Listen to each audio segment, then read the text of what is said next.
Be ready. 5 seconds. Start. Sir, the budget has been variously described and criticized as one that increases the burden of the common man, one which gives concessions to the rich and encourages foreign investments.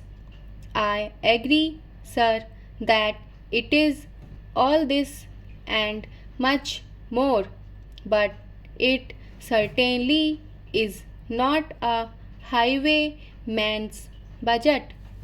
To my mind, sir, the budget is sincere, conscious, and at the same time, it is a bold effort on the part of the finance minister, who is charged with heavy responsibility of finding resources for the 10th 5-year plan. This plan, to my mind, sir, is not at all ambitious in view of our needs. It may be looked upon as a rather heavy demand, but looking to our needs, it is not very ambitious. Sir, the fact that even the considerations of the coming general elections could not deflect the finance minister from the course which seemed to him necessary and proper should earn him the appreciation of every right thinking man.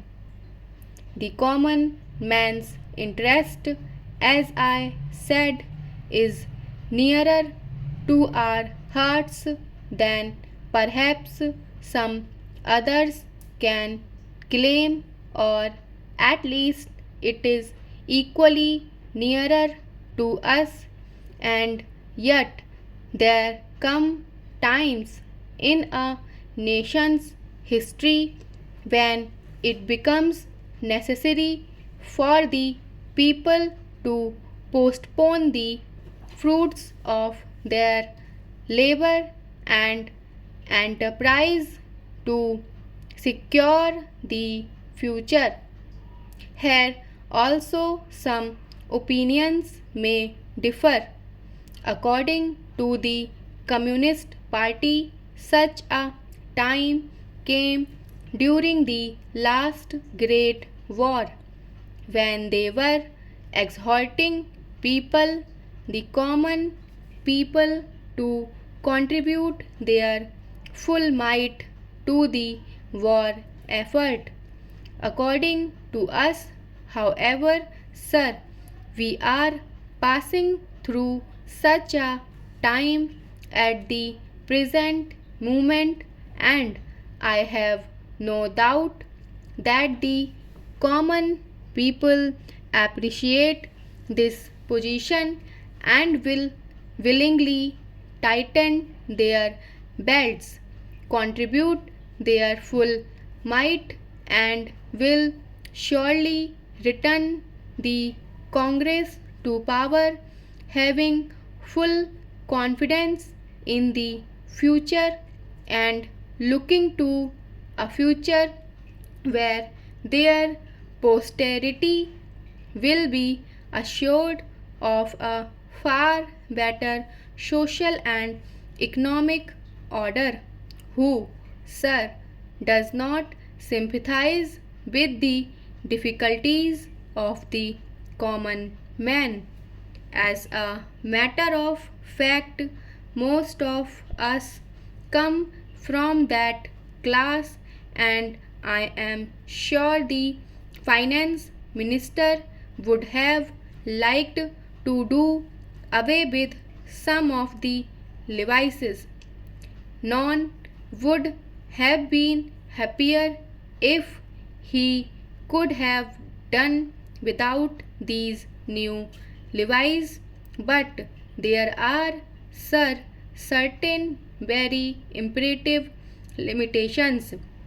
We are passing through a critical period. Sir, it may not be necessary to continue these levies for a long time.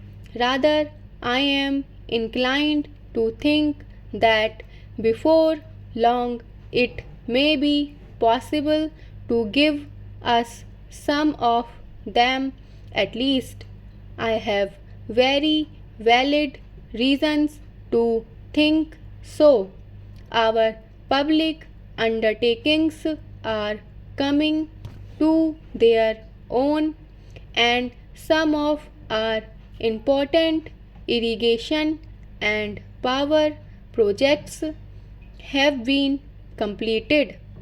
Some others are nearing completion, and in due course, I think in the very near future, they must yield returns. This will go a long way to lighten the burden of the common man. We might, sir, also resort to some other ways. I suggest that we might take to public trading in some specific items of export and import. That would also certainly go a long way and help us. The private corporate sector has been steadily growing and has been developing capacity. It is sure to benefit from all these present concessions and develop greater capacity. This sector must come forward to meet new demands for taxation in the future. I agree that so far as indirect taxation is concerned, it has reached the saturation point, but the corporate sector, growing as it is in strength, in vitality, and in capacity, will not, I am sure, shirk its responsibility to contribute to the common fund. I wish, sir, committee which had been appointed to go into where the additional national income had gone, had entered upon its levers a bit earlier and had made its finding available to us. I do not want to state its findings, but I have a feeling that the committee, when it concludes its labors, will come to the conclusion that a major portion of this additional national income has gone into the pockets of a comparatively small number of men, a small number of individuals, and it is they who must in future contribute their share to the country's taxation needs, because the profits they have earned are not all due to their own efforts and enterprise only.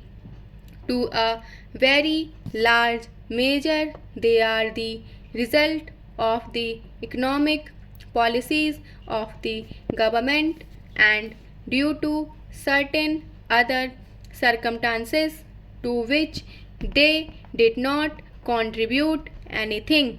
Therefore, there is ample justification for the two taxes, the capital gains tax and the excess profit tax. I need not go in detail into all the reason that my honorable friend has explained earlier so lucidly, but I must say that I entirely agree with them all. Having said this, I would like to say a few words about allocations which have been made to the various ministries in the budget. Stop.